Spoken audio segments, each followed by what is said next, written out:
Snowpiercer Season 4, Episode 10, Last Stop brings the train to a halt, and not a moment too soon.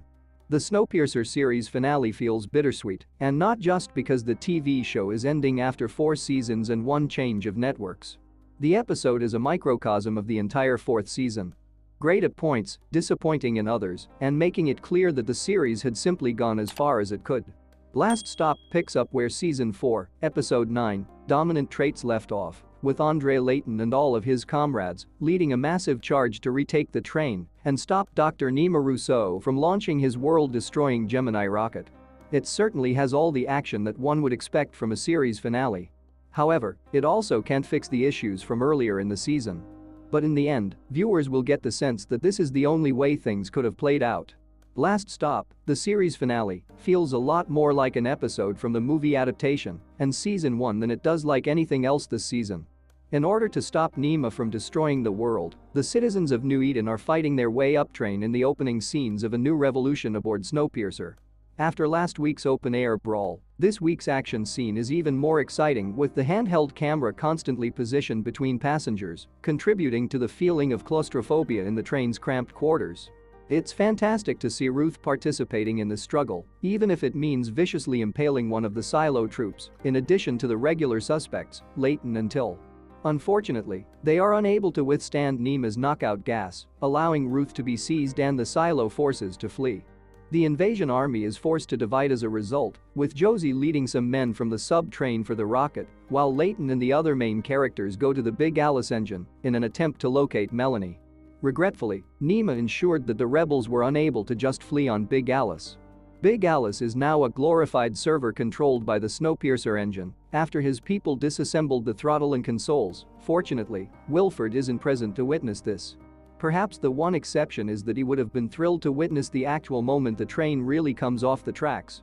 It turns out that the purpose of the 9 months of forced labor on Snowpiercer during the retrofit was to enable the train to essentially stand on its own, resembling a huge tank on track treads.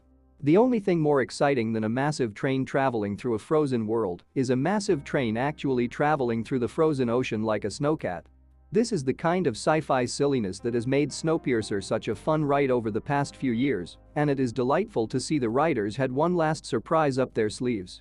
Nima, in the meantime, makes one final attempt to end the conflict amicably and without violence by appealing to Ruth's leadership, which comes across as a little clumsy coming from a man who, just last week, actually attempted to bury the entire town of New Eden for no apparent reason.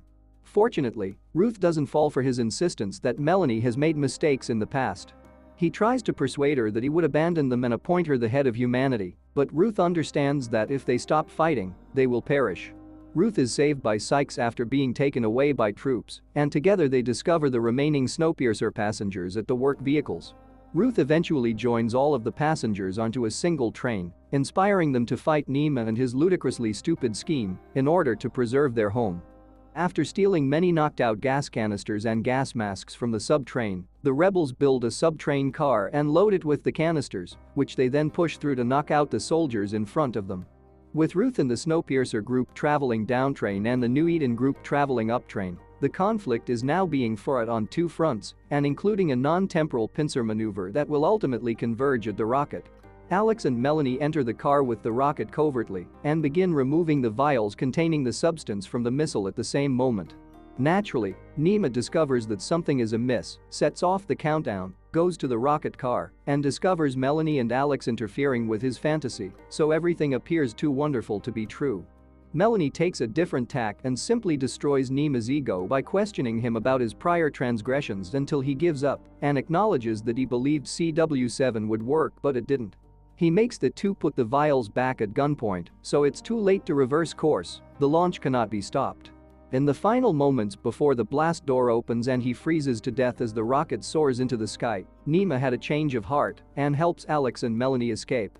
Fortunately, the bomb freezes before the rocket reaches the stratosphere, causing it to crash into the ocean.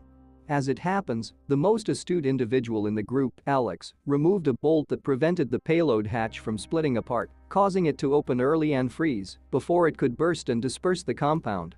As they return to New Eden, the troops, completely taken aback, relinquish the train to Melanie. But not before Melanie treats us to the most nostalgic scene of the season. A final morning announcement over the SNOWPIERCER PA system. They succeeded, saving mankind sort of. The duration of the New Eden thermal pocket is unknown. It may be a day or 50. The citizens of New Eden will only live each day as if it were their last, with the option to board SNOWPIERCER if necessary, if there is no guarantee of tomorrow. At the town hall celebration in New Eden, Javi says he will take SNOWPIERCER with him, if only temporarily, to keep the engine operating, while they decide whether or not to modify the train to stay on New Eden. He invites Psyche to join him. They all eventually celebrate as a single train as Oz plays the piano and Audrey begins to sing again. We pan out and close something like Bong's film, with a view of blossoming flowers in the midst of the snow, indicating that life finds a way. What then became of the peacekeeping troops? What about the other members of that side? There was just one engineer there at the New Eden party who didn't like Milius. This seems like a little oversight, a major question left unsolved, similar to the orcs after Return of the King. Did SNOWPIERCER drop them all off at the silo while en route to New Eden? How are they going to survive? Did they put them in jail? Josie embarked on her little revenge mission to kill Hedwood while everyone else was trying to save the world. However, Josie felt sorry for the evil doctor and chose to spare her life when she witnessed Hedwood talking to her deceased husband's shoes by herself. A good message, but it seems unusual to let such a dangerous criminal get away with it, especially because we don't know what happens to Hedwood or the others.